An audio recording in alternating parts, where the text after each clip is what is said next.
Hi, everybody. I'm Sarah Black. I'm FIGT's social media manager, and I'm here with Jodie Trangredi, who is our scholarship director. And we're going to tell you a little bit more about the Pollock Scholars at next year's FIGT 2020. Jodie, for those people at home who've never heard of the Pollock Scholarship, tell us a little bit about its history. Why is it called the Pollock Scholarship? Yeah, it's named after David C. Pollock, who's one of the authors of the what's considered the Bible of the TCK world, along with Ruth Van Reken, the Third Culture Kids Growing Up Among Worlds book, which is really one of the first sort of pioneering books that explained and put into words the lived experience of TCKs. And David came more from the missionary side. Well, so did Ruth, actually, but in their upbringing, but he recognized how there were these similar patterns of impact from that lifestyle and that they weren't really being addressed well enough, the social, emotional impact of growing up that way, and how to talk about it and how to frame it and how to give words to the experience would really help people manage the experience better. And he really got out there and spoke about it in any way he possibly could. I never had the fortune to meet him in person, but I've heard everyone who met David has spoken so highly and widely about him. So after he passed away, this fund was created to memorialize him and to keep that message of trying to connect with TCKs or globally mobile people, keep that connection going, keep that thread going, and especially of trying to reach out to people who have never heard about it before, because that was really his impetus, was if you haven't heard about it, you're struggling. And once you do hear about it, people just like, wow, people are talking about, I'm not strange, I'm not odd, I'm not weird, I'm not unusual. Actually, there's a whole community out there that lives and thinks and breathes like me, and I can connect with them, and that helps people a lot. So the scholarship is really connected to that whole goal of who David was and what he was trying to achieve. So we want to keep it going every year in his name. Fabulous. But just to clarify, you do not need to be a TCK or a Third Culture Kid to apply, isn't that right? So who is this intended for now? So the scholarship is intended for first-time conference attendees. So if you've never been to the conference, please feel free to apply, because, again, it's to reach out to people who've never had that connection, to bring them in. And it is, any conference is generally expensive to attend. So we really want to be able to help people who are in need, who really couldn't come otherwise, and who think they could connect there but are not really sure, and then you have the added expense. So we invite people to apply who are first-time attendees, who are really in need of some help. It is not a full scholarship. We don't cover everything, but we do waive the registration, and we give a stipend to help support travel and lodging along the way. And we look for people who not only have a need and a desire, of course, but who bring something different to the FIGT table. And as Ruth Van Reken said in an interview recently, there's plenty of space in our tent for more people. So you mentioned the conference fee is waived. We give a stipend towards accommodation and travel. If someone's lucky enough, fortunate enough to get a scholarship place, what would be expected of them at the conference? Are there any obligations for them? Yes, so I mentioned the stipend. The stipend changes every year because it does depend on how much money we can raise at the conference. So I'm glad you brought that up. We have a lucky draw at the conference. We also try to solicit prizes and for the lucky draw beforehand. So people who like to give back to the conference can give back by donating prizes. But then we ask for, we have lucky draw winners every day, several draws a day. And we sell the tickets at the conference on site. So the scholars are also asked to be very actively involved in the sale of the lucky draw. They have these wonderful FIGT aprons that some people want to buy, but they're the only ones that get to wear them. So they're easily identifiable, and scholars need to help raise the money every year for the scholars that follow them. And we do that through the lucky draw, which is, people buy tickets and then you have a chance to win the prize. And the tickets are basically a donation towards the scholarship fund every year.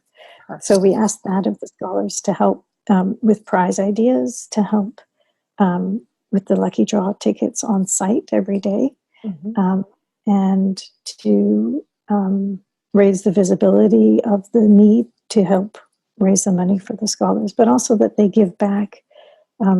Part of the application is also, if you come as a scholar, what can you give back to the community?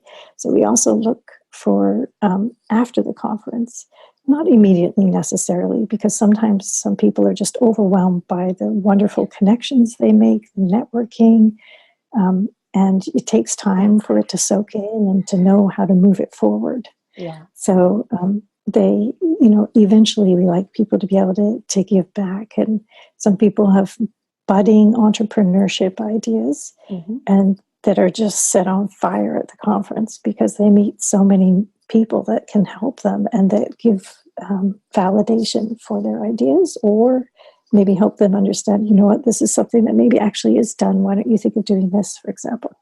So take some time to build those, but we have scholars who are still very actively involved in the conference, who've started their own nonprofits or other, mostly nonprofits, and they help support other people along their own journeys in their own ways. So we look for people who can give back as well. And I think one of the things we talk about with the scholars is also looking for who's missing at the FIGT table. So perhaps people who are currently underrepresented. Can you tell us a little bit more about that?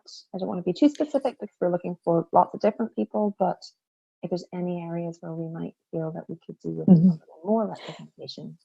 Yeah, and for anyone who is listening and wants to know where this is written down, we do have it all on the website as well. So it is there. Yes, it'll all be there. There. But generally speaking, we need more male voices, for example. Male representation. We definitely look for people, because the globally mobile experience is very rich. But oddly enough, in the families and global transition setting, that's not unique anymore, because everybody has that global lifestyle. Yeah. So we look for experiences that are underrepresented in that already very rich, diverse, still unique lifestyle. But so, for example, one of the scholars that came last year, she had a Russian, Mongolian, and other experiences mixed in, that she was focusing on surfacing the voice of that Mongolian Russian side that has not really been heard from. Someone else had done a lot of work had done a lot of work, but was looking how to move it forward with the Chinese expat community, which is another one we actually don't hear a lot about and from, how to support them and what the particularities are of that community. Japan, we don't have enough Asian representative, we don't have enough African representative, and I mean, also people who are ethnically African who maybe have migrated or moved overseas. That's an experience that we don't hear enough about. Even Australia's experiences, there are little pockets all around the world that we don't hear a lot about, because frankly, the FIGT research has started in the US. Yeah. And a lot of it is US centered, which is a bit of a criticism, but on the other hand, that's where it all started. So that's growing. We're growing. Now we have a lot more Western European representation. but we still need more from all around the world and all different kinds of experiences. So if you have little pockets of that experience that is different, or an idea of how to support something that is not already out there, we really look for that kind of voice that isn't as common at the conference. And the kinds of people that come to the conference, if you look at the FIGT website, and Sarah, I know you can probably give better ideas of where people can look for more information about the kinds of audience that's there. But if you see that there's something there that is not represented, then that's your opportunity.